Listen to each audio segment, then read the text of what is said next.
Vamos falar um pouquinho sobre o crime de estelionato, certo? O crime de estelionato sempre está em alta, não é? Sempre a gente tem aí um bando de malandros aí dando golpes na cidade, não é? O golpe às vezes pode partir de vários focos, de vários tipos de pessoas e às vezes pessoas até qualificadas acabam dando golpes, né? O formato comum lá do estelionato, obter para si ou para outrem vantagem ilícita, em prejuízo alheio, induzindo ou mantendo alguém em erro, mediante artifício ardil ou qualquer outro meio fraudulento. É a forma mais comum de estelionato, com pena de reclusão de 1 a 5 anos e multa, certo? Então, claro que existe aí algumas atenuantes para os criminosos primários, não é? Mas na maioria das vezes a pessoa já reincidiu naquilo ali ou tem outras práticas criminosas. O estelionato até ele aparecer no formato real, começando lá com o inquérito policial na delegacia e depois indo para o fórum, não é? Para poder galgar lá ou conseguir um grau de condenação. Então, por vezes, a pessoa pode praticar estelionato também em outra versão, como aquele que vai lá e assina um contrato de compra e venda de bem que não é dele, o imóvel que não é dele, o imóvel regular. Acontece muito em condomínio.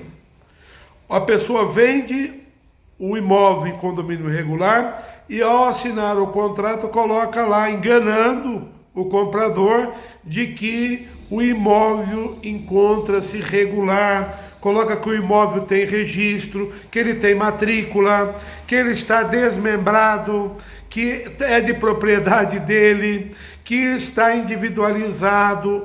Tudo isso daí às vezes constata-se depois é mentira. E aí vai tipificar o crime de estelionato nessa forma aí, disposição de coisa alheia como própria. Está lá no inciso 1 do famoso 171.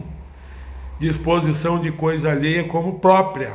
Quem vende, permuta, dá em pagamento, em locação, em garantia, coisa alheia como própria, pratica o estelionato, certo? A oneração, certo? Ou alienação de coisa própria, de forma fraudulenta, certo? Ele dá a coisa em garantia, etc. E existe alguma pendência sobre o bem. Então, há também aí a possibilidade da prática criminosa, né?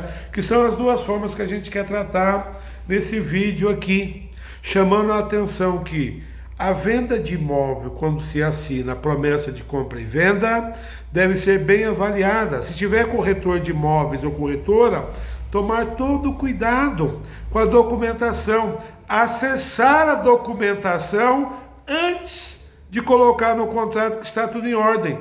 Porque o corretor às vezes acaba o quê? Levando o proprietário, ou o suposto proprietário que ainda não é dono, por exemplo, a cometer um crime. E é claro que ao assinar ele tem a obrigação de ler o contrato e se deparar com a situação do seu imóvel, saber qual o direito que ele está vendendo sobre o imóvel. A gente pode vender a posse do imóvel, a gente pode vender a propriedade, só não pode vender a detenção, certo? Ou mesmo a posse indireta. No caso do inquilino não pode vender, e do empregado que mora naquela casa lá do patrão, ele não pode vender a casa que não é dele, certo? Para vender o imóvel precisa de ter o domínio, precisa de ser dono.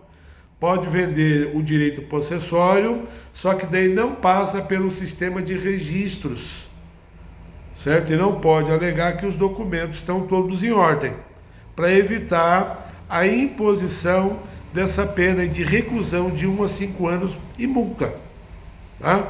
Por esse vídeo era isso daí.